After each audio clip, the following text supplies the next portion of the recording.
Hey, my reactor, so I'm back again with chapter 29. I left Crowley sprawled on the table of blood and glass, left him there with a six-string tab and a head wound, and maybe something to think about. It was impolite to be quite so honest with one cruelty. The daylight was blinding, a slap to the senses. I waved down a passing cab with a shaky full arm.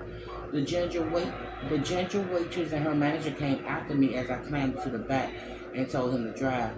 Without considering my destination, I called out East Broadway and Canal, the cross streets of Kruger Bar on the Lower East Side. Before I visit Cass and Rikers, I needed to retrace the scenes with new eyes. I needed to talk to Yuli. Their affection for one another had been evident. Cass' lawyer might be dead, and if there was truth to Crowley's claim, she could be going away for life. I thought about trying Julie again, decided she wouldn't like what I had to say. My partner, the woman who set all this in motion, was now a presumed killer. The guy who sent that letter was an insidious, doping doctor with a meth head adopted son on a rampage. I had nothing positive to report, nothing that could set her rich, worried mind at ease. Better to keep Julia in carts with that proof of warrior superiority. Instead, I tried Dr. Miller. This time she picked up. You may want to check out an assault and a suspicious heart attack at a midtown park called the Wheel Taper, I told her. Where are you? She said. Did you hear me? I'm reporting a crime. I thought cops were supposed to care about that sort of thing. I heard you fine, but where are you? I gazed out the window at the cab turned toward the FDR. We entered past the United Nations complex with its expanse of white marble along the south facade. I thought of all the earnest peacekeepers inside, all the delusions of the democracies and corporation preached in there. So far, removed from folks like Carl Kruger, another victim of Cold War nonsense, a soldier in a tracksuit juice for nationalist glory, defeated, changed gender, embraced American dreams, and was killed with the instrument of his success. He was he was one of the doomed, marked for strife until his number came up too soon and entered a difficult light. The River waterfront was an ugly blank of barges and cranes. The speed of the tide flowing north always surprised. Across the great water was the developing skyline of Long Island City and Greenpoint. The traffic loosened and picked up as we passed the Midtown Tunnel exit and continued south. You there? Asked Miller. I'm on the FDR, I said. Back in town causing trouble. I suggest you go back to your apartment and stay there, she said. I just had an intimate conversation with Dr. James Crowley. That name rings any bell? She paused, enough to indicate her surprise. Listen, Doc, I can't talk right now, but I strongly urge you to stop whatever it is you're doing and go home. I can't do that, Leah. Duck. I hung up wondering why I bothered to call her in the first place. Did I want Crowley to report my assault so I could join Cass inside? My violence was an illegal, as unprovoked as the lawyer curbside heart attack. I wonder what Oliver had done to him. Maybe pressed a taser to his chest. Maybe a quick strike to the tracheas. There was any number of ways to incapacitate an out-of-shape, overstressed New Yorker. I knew a few of them. Oliver has been tracking me since Cass first called, even after he shared his bowls. I doubt Crowley knew about his knife to the throat warning inside a darkened theater, much as I hated to acknowledge it. Crowley had shared facts at least as he believed them. I knew with a certainty that the love triangle he described was accurate. Cass wanted to rid herself of Wingate, and Crowley was sick of the unstable lady that wanted him. He already learned enough from her. Or perhaps another scenario, one with pieces that fit more cleanly into the emerging puzzle. Crowley and Cass were together when Wingate went over that waterfall. They'd been partners in crime. He wasn't sick of her at all. They were united in their desire to eliminate the unwanted third side of the triangle. He turned her, convinced her to help him in the suppression of that book. Crowley had been present when she called for help. Indeed, he had been given instruction on where I could be found. when to approach, but then something shifted between them. Another murder has been necessary. I had been spared, and while I lay unconscious, someone had gone to Carl Kruger and executed him, driven his spear through his throat, and watched the blood drain from his body and stain his barn floor. The cab let me off in front, Kruger glowing neon over the entrance, back opening for business and scrub clean. That was where I found Julie Kruger at work behind the bar, slinging drinks. A widow needed to eat. She glanced sideways as I entered and eyed me as I found the stool in the corner. The light of the bar hummed on a low boozy frequency. The only thing different about the space was the missing javelin hanging over the bottles. The room did not hang its head in mourning for its fallen perpetrator. The city cannot afford to pause for every death. There is rent to pay. It was the same electric mix of patrons, a diverse crew of Asian, blacks, and whites collecting in shared unit around their chosen places. They sipped from their pints and their spirits with murmurs of conversation. Early Tom Petty, Here Comes My Girl played from the unseen speakers. Rest in peace, Tommy boys. You were the one of the kings. Drinking music if I ever heard any. I lifted a finger towards Julie, waiting for her to make her way over. Decided to stick with the day's double. Another pain of labor, another hit of Jamie. As many as it took until I got some answers or collapsed drunk. Both, I hope. Julie took her time about it. When she approached, she offered no acknowledgement, just nodded at my order and turned to pour. When she set them before me, she leaned her and asked, "How's your head?"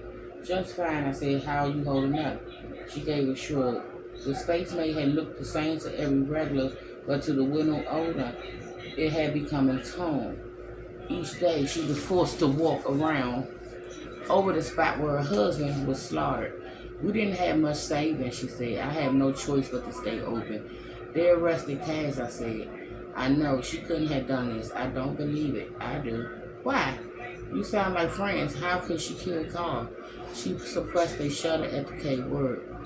Then she looked back at her customers line in the bar, noticed a few half-empty glasses. "I must get back to work," she said. So I stayed, drank slowly through the afternoon, getting more two-words answers to my questions each time she served my refills. I felt myself reaching a zone where drunkenness was impossible. I could mainline the whiskey and my brain could continue to function on this same fuzzy frequency until morning. There are times when successive drink cease to matter. It's like the accumulation of snow in a blizzard.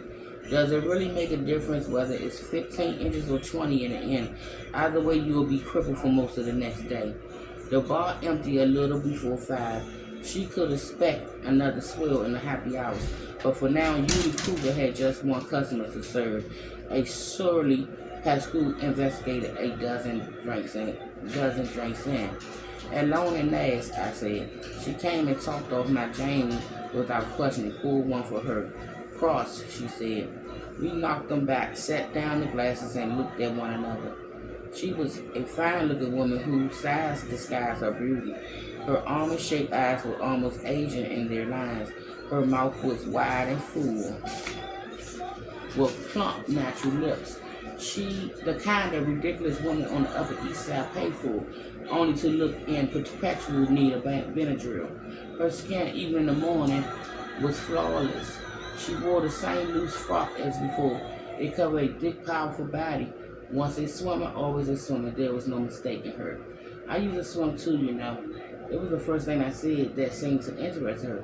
"Where did you grow up? Right here?" "They had teens here in the city?" she asked. I would not think. "Ever hear of Charlie McKay?" Of course, I'm sorry. I know about him and all that happened. I'm sorry, my mind hadn't been working so well since Carl." "What's your stroke?" I asked. "Butterfly," she said. "Nice, same here. Though you were probably faster than I was." She gave a faint smile without pride. "Well, we had some help in those days. The drugs worked well. It's not like you asked for it." She poured us another shot, raised hers, and knocked it back. "Not many appreciate that," she said after a once. "They think we will all eat with cheaters." "Were you given a choice?" She shook her head. "Of course not. If we refused, terrible things will happen, not only to us, to our family as well. So you have nothing to apologize for. We are all atoning for something, I think. Guilt doesn't get anyone anywhere, I said. She pulled us another round, this time we sipped it, slow. I kept stealing glances at her blue almond eyes. She didn't look away. When she leaned forward against the bar, I caught a glimpse of her bra beneath her frock. It was a simple number, no lace or leather, but the sight of it stirred my thoughts. After a stretch of silence, Yuli met my gaze and said, "You're a good man, aren't you, Duck?" I had nothing for that, so I excused myself and moved to the bathroom. The floor rose and fell as if I was on a ship in high sea. I steadied myself on passing chairs, lurched the rest of the way, and acknowledged that perhaps the drinks were having their desired effects after all. When I was locked inside the men's room, I took a look in the dirty mirror. Remember what happened the last time I was in this room? A killer head in a wait outside the door, waited for me to emerge, hit me over the head, and went to call. It happened just like this. Alone in a bar with the owner after too many rounds for clear thought, much less decisive action. When I finished, I looked back in the mirror, splashed water, stop on my face until my eyes came back into focus. I opened the door and jumped at the sight of her. Yuli was leaning against the wall across from me. I thought for a moment that she was waiting to go next, but the lady room was open next door. She stepped forward without expression. I moved aside and let her into the room and watched as she locked the door behind her. Together we filled the small space to capacity. Wordless, she draped her arms around my neck and kissed me. Her strong hands moved down my back as she pressed her body against mine. She moved with hunger. It would have been rude to deny. Then she broke the kiss, let go, and turned back to me. She hiked up her dress and bent over the sink. Let's let out a low groan. I did not need to be told twice. Jeans were dropped, underwears pulled aside, and then I was inside her. I held her hips as she pressed back into me. Watch as her hands clutched either side of the sink until her knuckles turned white. The space of any building rhythm took her as hard and fast as she required. She felt me building and digging and rocked back in time with my thrust. We both looked into the mirror at the same time, stared into each other's reflected eyes as I let out a cry and came deep inside her. We panicked against each other until I slipped out.